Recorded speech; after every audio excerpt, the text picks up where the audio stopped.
and I'm an alcoholic. I use they, them pronouns, and I'm calling in from Chicago. Congratulations to everyone that is counting days and celebrating anniversaries. That's awesome. My sobriety date is February 7th of 2020. I have a sponsor who is taking me through the steps. I am a Libra sun and a visual artist. I kind of want to preface this talk with just like it being a really hard week. And I really wanted to say no to a service commitment. And the reason that I said yes is because, number one, Christina, the sweetest person ever, asked me to. And service keeps us sober. And, that's the way that I've learned to respond to the hard things that happen in life in sobriety, is to be of service. And the outcome of those things, kind of relies on how much effort that I'm putting into my program. So I would like to set the intention of hopefully saying something that, helps at least one person in this room, and to also maintain my spiritual condition for today, because it is in need of some serious, tender, loving care. So to set the mood, I'm gonna start us out with the 9th step promises, because I need a reminder today, and I think maybe you guys need a reminder. So it's on page 83 and 84 of the big book. If we are painstaking about this phase of our development, we will be amazed before we are halfway through. We are going to know a new freedom and a new happiness. We will not regret the past, nor wish to shut the door on it. We will comprehend the word serenity, and we will know peace. No matter how far down the scale we have gone, we will see how our experience can benefit others. That feeling of uselessness and self-pity will disappear. We will lose interest in selfish things and gain interest in our fellows. Self-seeking will slip away. Our whole attitude and outlook upon life will change. Fear of people and of economic insecurity will leave us. We will intuitively know how to handle situations which used to baffle us. We will suddenly realize that God is doing for us what we could not do for ourselves. Are these extravagant promises? We think not. They are being fulfilled among us, sometimes quickly, sometimes slowly. They will always materialize if we work for them. So yeah, I feel God in this Chili's tonight. Let's do this. So a bit of my experience. I am the youngest of 4. 2 of us are in recovery in this program. One of us is recovering in a sister program. I was raised by a sober alcoholic who is in recovery, who I never saw drink. So growing up with alcoholism, was something that I knew about, but I never thought that it would be an issue for me, because growing up, I was like a good kid. I was shy, I was reserved, I followed the rules. I was really anxious about following the rules. Like I'm still pretty anxious about about breaking the rules. Let's be real. And I am like a super sensitive person. My sensitivity is definitely my claim to fame. So around 16 is when I started to really rebel against that staple of being a good kid, because I felt like there was something expected of me. People expected me to do the right thing, and that kind of just like infuriated me, because I was just bullied a lot. I was bullied a lot for being, a good kid. So a time later, my brother introduced me to pot, Some friends introduced me to drinking, and there was something about that act of rebellion, rebelling against everything that I was taught to be by like my parents, by institutions, by people that I surrounded myself with. Something about going against that made me feel like really euphoric. So I chased that high. And as my disease progressed, I found new ways to rebel. Um, I kept pushing to see how far I could go. And that, led to risky sexual situations, social interactions, getting kicked out of school. And it just really, fucked up my, oh, sorry, can I swear in this? Is that okay? Cool. Um, with my relationships with people, especially my family. I was drunk at my sister's wedding. I was high at my grandpa's funeral. I had my drug dealer cater my grandpa's funeral, which like in hindsight, like no, not great. But I thought that my disease was like my best kept secret, I thought that I was so clever. But I've been an alcoholic my entire life. When I was a baby, I stole and ate all of my sister's chocolates and I hid the candy wrappers behind the garbage can. Like, and that's what my drinking looked like. I tried to hide how badly that I thought that I needed it to cope with my everyday life, but people knew what I was doing. And recently, a family member of mine, who's in the program, told me that she knew that I was an alcoholic at my sister's wedding when I was holding a beer with my pinky, because an alcoholic can spot another alcoholic a mile away. So, with all of this, change in my behavior, my friends started to pull away from me. And, people didn't want to hang around with me because I was unpredictable. We're in the elevator 1 minute and then the next minute I'm sleeping with your neighbor. Like, so I found people that were okay with that kind of behavior and I stuck around with them. I was really into the Chicago DIY scene, and that kind of environment disguised my disease and like normalized it. So it was like I was a small fish in a big pond, like a place where I could just blend in. But I wasn't happy. I was seriously depressed and I was medicated for depression, but I was chasing my meds with a hit or a shot, and in the back of my mind, like I knew that there was a solution. My family background of recovery like reminded me that there was a solution, but I wasn't willing to admit it because I didn't want to admit that I was powerless.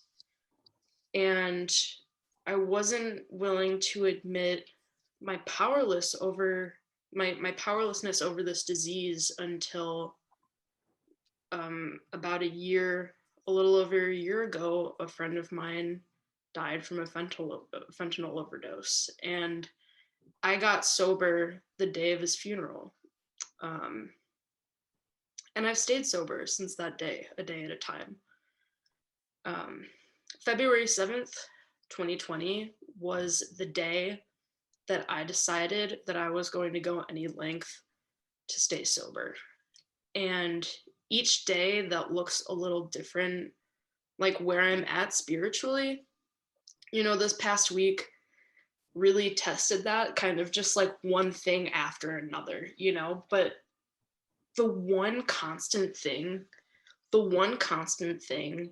in all of the shit that happens in life is this program. Like, this program is always going to be here. This program is here when you're doing well. This program is here for you when shit hits the fan. and it provides us with the tools that we need to stay sober. Um, and I have always been like an easy way out kind of person. Like if there's an easy solution to it, like I will take that solution. And I'm learning that I can do things that are hard.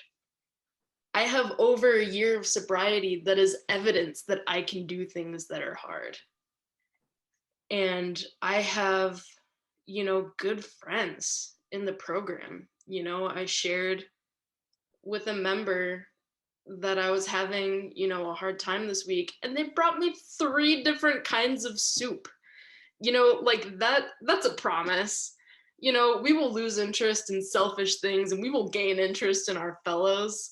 Like it's moments like that, where I see someone's kindness, I experience that kindness, and like I want to be like that. I want to help other people feel as loved as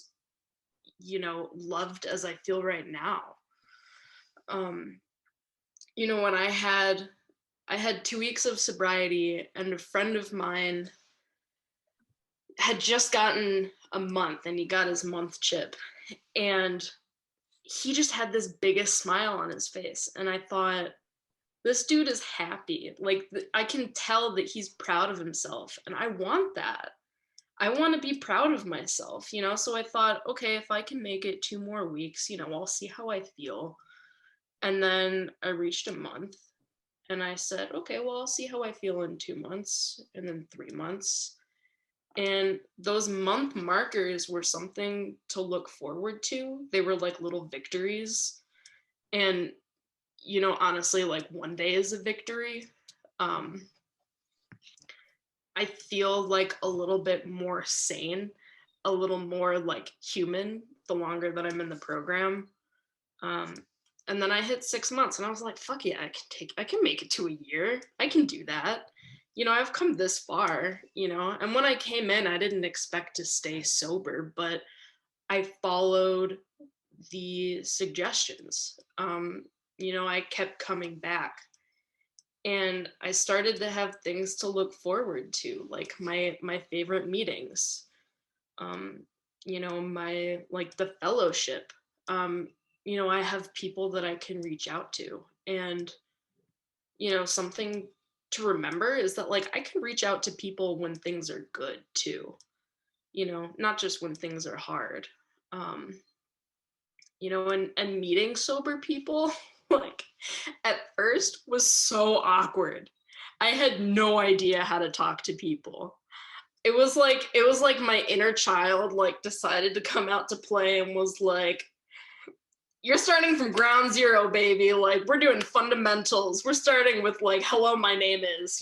Everything that you learned in preschool is like super relevant right now. And, that's another promise.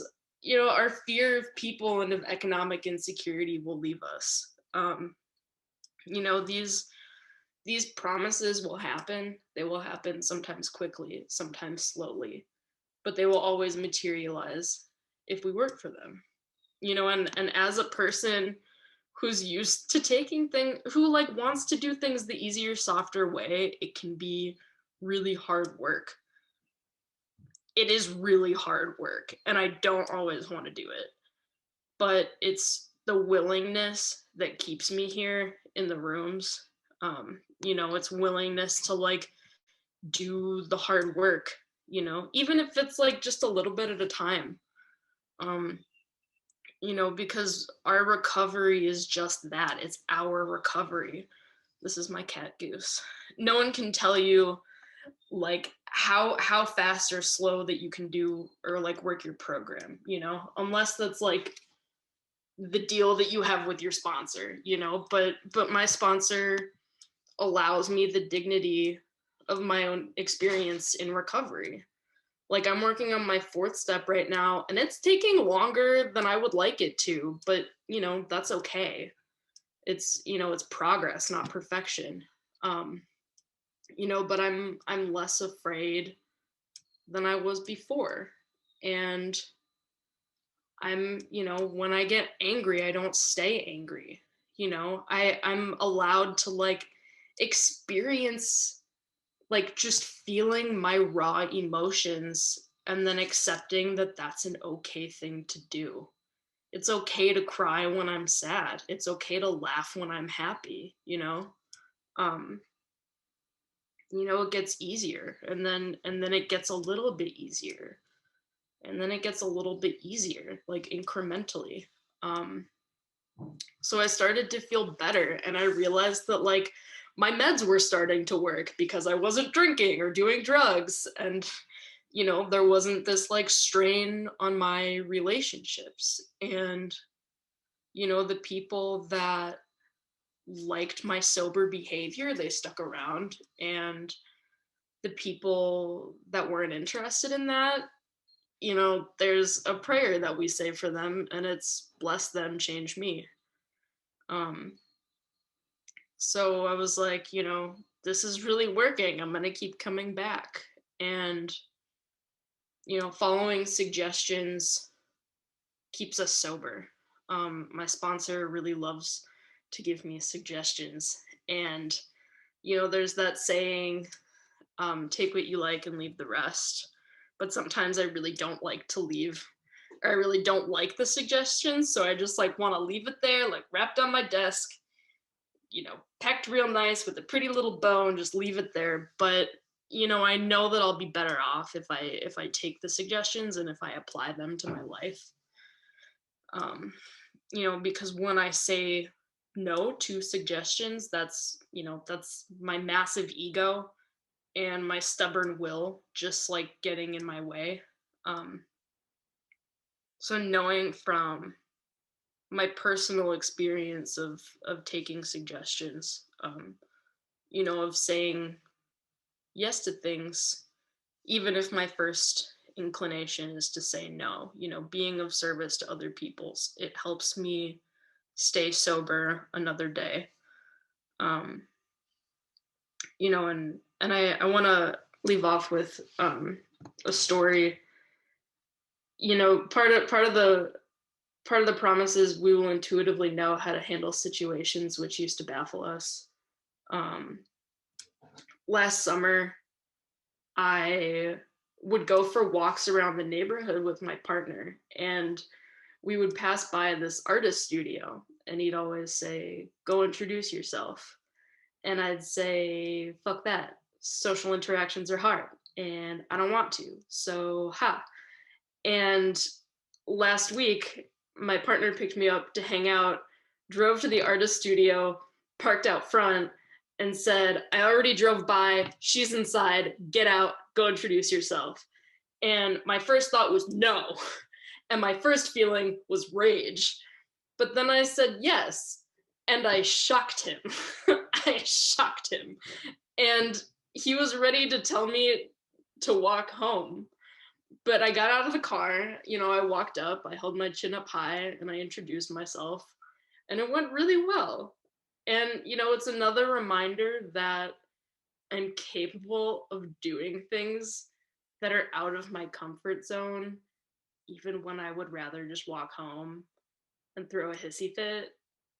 But it's my experience that everything will be okay because I have survived everything up to this point. Um, Thank you again to Christina for asking me and allowing me to be of service. And I will keep coming back, and I hope you all do too.